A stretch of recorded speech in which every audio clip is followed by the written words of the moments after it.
I wonder also what's the role of vacations in Mario games. Mario World is a vacation from the events of Mario Bros. 3. They go to the magical place called Dinosaur Land to rest.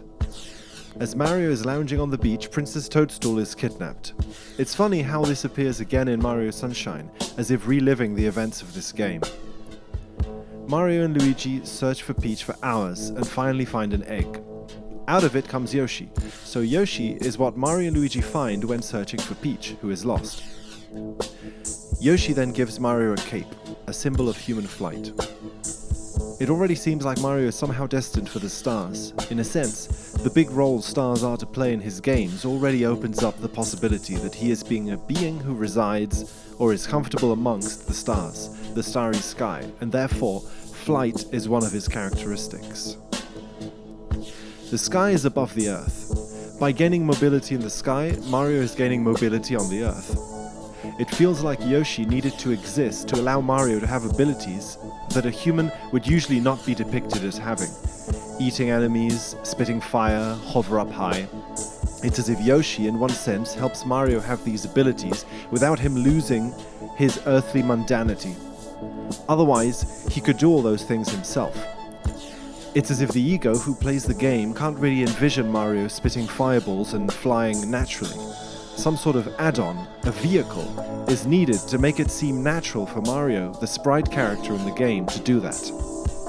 At the same time, however, it's as if Yoshi is needed because these abilities can't be had by an individual alone, but rely on cooperation, friendship, union.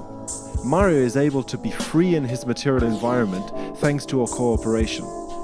The reptile Other, who had previously appeared only as Bowser, the totally non-Mario, now appears in a Yoshi guise, the Yoshi side of Bowser, who had been the Bowser side of Yoshi previously.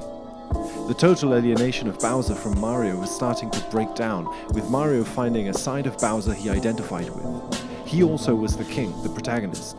He also wanted to claim Peach. This identity between them splits off into Yoshi, a side of Bowser that is palatable, the fire-breathing, the deep magic. Something happens with Mario World that splits off the saga into a variety of sagas, and doesn't allow Mario to return to 2D.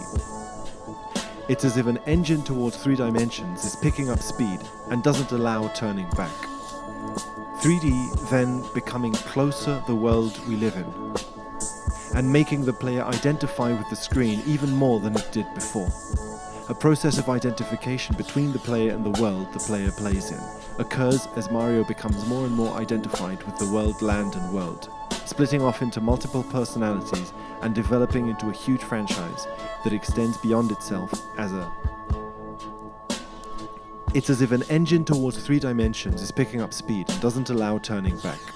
3D then becoming closer to the world we live in, and making the player identify with the screen even more than it did before. A process of identification between the player and the world the player plays in.